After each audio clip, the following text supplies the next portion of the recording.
Baik, Assalamualaikum warahmatullahi wabarakatuh. Kami dari kelompok 3 mata kuliah manajemen proyek dan etika ingin presentasikan hasil kerja dari kelompok kami, yaitu video dari penjelasan PPT yang mana PPT tersebut kami rangkum dari case study yang ada di MyITS Classroom. Lanjut. Awal-awal kami akan memperkenalkan diri. Pertama, saya Ahmad Rian Hidayat, NRP akhir 082. Perkenalkan, nama saya Ramadan Adam dengan NRP 2039221071. Oke, perkenalkan nama saya Alfi Nurdina Hikmah Ilahi dengan NRP belakang 077. Perkenalkan, nama saya Mata Reza Gani, NRP 089.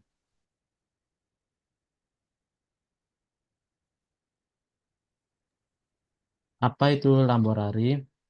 Lamborghini adalah perusahaan manufaktur mobil yang berspesialisasi di segmen mobil dengan mobil kecil dan bergaya. Ini adalah perusahaan yang berukuran menengah dengan sejarah yang luar biasa. Mobil Lamborghini pertama diproduksi lebih dari 60 tahun yang lalu. Salah satu kekuatan utama dari perusahaan ini adalah divisi rekayasanya. Lanjut.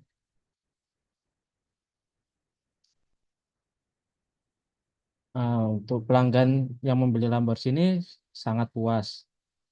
Mereka memuji betapa nyamannya mobil ini, betapa menyenangkannya mulai dari pengalaman mengemudi dan produk dengan kualitas yang tahan lama.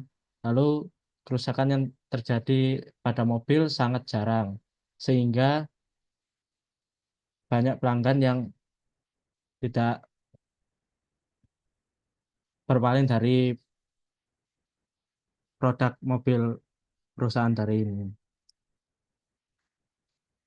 Next.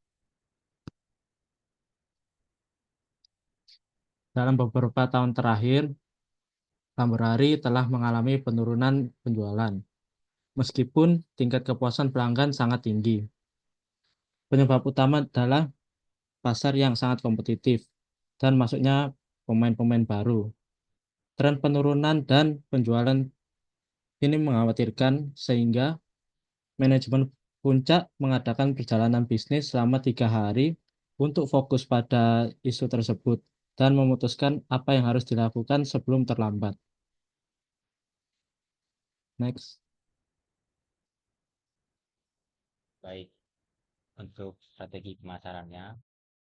Nah, karena masalahnya ada di penjualan, Sonia sebagai manajer penjualan yang memimpin divisi tersebut memilih dua inisiatif untuk mengembalikan dan meningkatkan penjualan.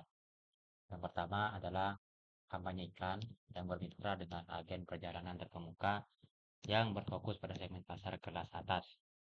Nah, di sini perusahaan ini menyelenggarakan perjalanan ke dinasti eksotis seperti Maladewa, kemudian Laut Karibia dan Amerika Selatan. Seperti yang bisa dibayangkan, sebagian besar pelanggan mereka adalah orang-orang orang-orang kaya yang sesuai dengan target pasar Lamborghini. Tempat yang bagus untuk melakukan pemasaran guna memperluas penjualan. Next. Kemudian untuk strategi pemasaran yang kedua, yaitu membangun showroom di area kota New York, di mana perusahaan dapat mengadakan pameran model-model baru yang akan dirilis pada akhir 2020. Tujuannya adalah untuk memperkenalkan ini kepada pelanggan akhir dengan cara yang interaktif dan menarik. Showroom akan dilengkapi dengan teknologi visualisasi terbaru, termasuk aplikasi AR yang akan memungkinkan pengguna mengalami mobil dengan cara yang benar-benar baru dan menarik. Nah, strategi yang kedua ini sudah beberapa kali melakukan kampanye iklan, tetapi untuk strategi ini belum pernah melakukan sesuatu seperti showroom. Next. Untuk proyek strategisnya, Sonia sebagai penanggung jawab utama memulai bekerja proyek strategi 1. Karena proyek strategi 1 yaitu tadi menggunakan kampanye iklan. Nah, apa yang dilakukan oleh Sonia yaitu melakukan studi kelayakan, memperkirakan anggaran tingkat tinggi yang dibutuhkan, dan meninjau risiko utama. Dari proyek strategi 1 ini, yaitu iklan mitra, menjalankan iklan mitra, semuanya tampak baik dan CEO menyetujui proyek untuk dilanjutkan.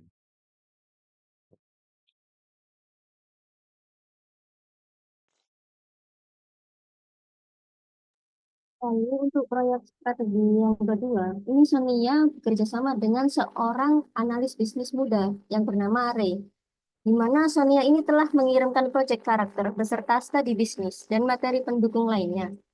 Dan analis bisnis yang bernama Ray ini telah memutuskan untuk meninjau tujuan dan aktivitas utama yang tercantum dalam ruang lingkup. Untuk slide selanjutnya. Oke. Pada showroom ini, selain mobil yang dipajang, pengunjung juga dapat bermain dengan aplikasi AR Lamborghini yang terbaru, yang berjalan di tablet yang tersedia di lokasi. Aplikasi ini akan menggunakan kamera perangkat untuk secara otomatis mendeteksi model mobil baru saat diarahkan dan memberikan kemungkinan untuk mengubah warna velg dan tipe bodi mobil atau melihat mesin dalam mode sinar X. Bahkan juga bisa merancang cat eksterior custom sesuai dengan keinginan mereka sendiri secara real time. Selanjutnya, namun sebagai analis bisnis, Ray ini juga memiliki beberapa problem, di mana Ray seorang lulusan administrasi bisnis dihadapkan dengan beberapa masalah, di antaranya kurangnya pengalaman dalam bidang konstruksi dan kurangnya keahlian dalam perekrutan staf karyawan. Dengan cita-cita Ray yang ingin menjadi manajer proyek, dia merasa kecewa karena beberapa kurangnya keterampilan teknik yang ia miliki. Selanjutnya.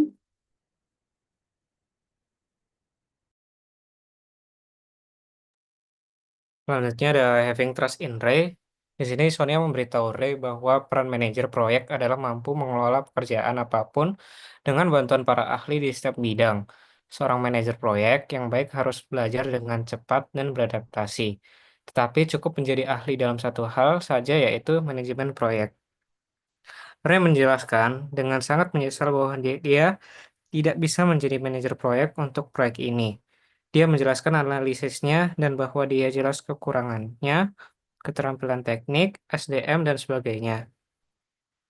Sonia kemudian melakukan hal yang paling aneh.